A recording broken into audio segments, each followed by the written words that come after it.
Fidel Castro tomou o poder em Cuba em 1959. No documentário que a gente vai exibir agora, um lado pouco conhecido de Fidel: mulherengo e fã de beisebol.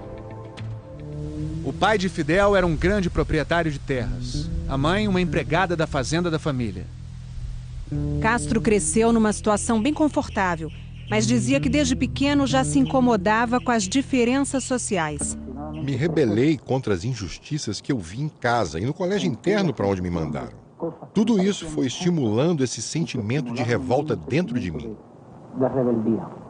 Na adolescência, Fidel estudou em um colégio jesuíta em Santiago de Cuba, no leste da ilha. Anos depois, ingressou na Faculdade Nacional de Direito na capital, Havana. E foi lá que ele se deparou com uma realidade muito dura. A Havana dos anos 40 era tomada pela indústria do jogo, um reduto de mafiosos americanos. Ao lado de tudo isso, existia muita pobreza. O jovem estudante de direito começou a denunciar a corrupção e a organizar manifestações nacionalistas. Um temperamento caliente que também chamava a atenção das mulheres. Eu me atrevo a dizer que o Fidel era um dos jovens mais charmosos da Universidade de Havana, mas ele tinha outra característica muito atraente: a oratória. Fidel aprendeu desde cedo a técnica de discursar e falar o que as pessoas queriam ouvir. A figura carismática fisgou uma jovem estudante de filosofia. Mirta Dias Balart foi a primeira esposa de Fidel. Casados em 1948, foram passar a lua de mel nos Estados Unidos. O maior inimigo de Cuba já foi objeto da admiração de Fidel Castro. Quando ainda era adolescente, Fidel escreveu para o presidente americano Franklin Roosevelt, dando parabéns pela reeleição em 1940, e aproveitou para pedir uma nota de $10. Nunca recebeu resposta.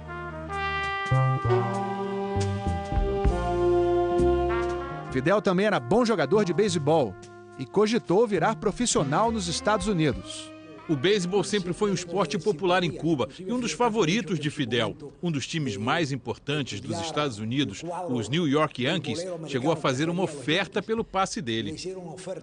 Mas Fidel preferiu ficar em Cuba e continuar advogando para os pobres. A ambição dele por mudar a sociedade estava apenas começando. O grande alvo era o então ditador cubano Fulgêncio Batista, aliado da máfia que governava o país como uma colônia americana. Uma primeira tentativa de golpe em 1953 não deu certo e Fidel Castro foi preso. Usou o ano e meio em que ficou atrás das grades para trocar correspondência com um novo amor. Ele me mandava cartas muito sentimentais, cheias de paixão. Era uma relação intelectual, diferente das outras. Depois de solto, Castro assumiu o novo relacionamento e buscou exílio no México para fugir das ameaças de morte. Foi lá que Fidel conheceu a figura que ia mudar sua trajetória: o médico argentino Che Guevara. Os dois compartilhavam uma preocupação com o povo e uma dedicação total à causa que acreditavam justa. Fidel voltou a Cuba transformado em guerrilheiro.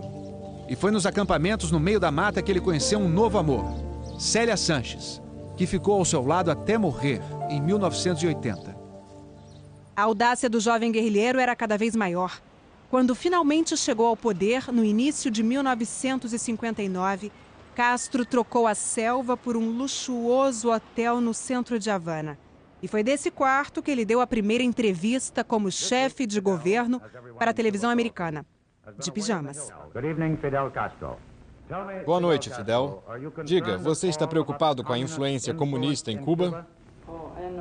Não há com que se preocupar. Não tem comunismo aqui em Cuba. Fidel ainda chamou o filho Fidelito para participar.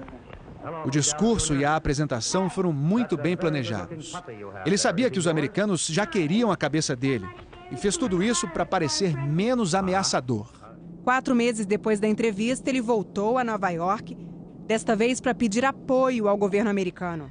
Mas o então vice-presidente americano, Richard Nixon, não deu muita atenção.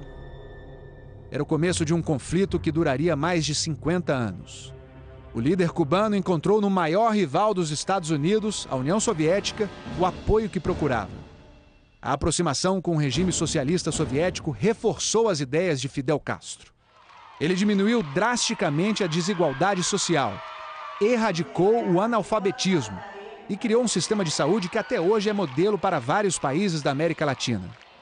Mas tudo isso teve um alto custo. Castro não poupou os opositores ao seu regime. Mandava prender ou matar os adversários. Surgia então o ditador mão de ferro Fidel Castro, que enfrentava os Estados Unidos. Em 1962, no auge da Guerra Fria, a União Soviética instalou mísseis atômicos em Cuba, deixando o mundo à beira de uma guerra nuclear. Os soviéticos acabaram retirando os mísseis e tiveram que acalmar Fidel, que exigia um ataque contra os Estados Unidos. Nos anos seguintes, foram centenas as tentativas americanas de assassinar o ditador cubano. Mas Fidel Castro continuou no poder, firme e forte, por décadas, ganhando respeito dos inimigos.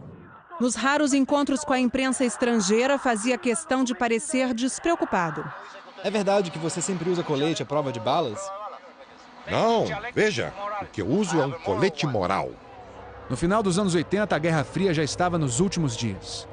O líder soviético Mikhail Gorbachev foi até Cuba para convencer Fidel que era preciso se abrir a mudanças. Castro precisava de aliados que incomodassem os americanos. Por isso procurou pela União Soviética e se tornou um comunista. Só uma década depois, no fim dos anos 90, é que Fidel começou a fazer mais concessões.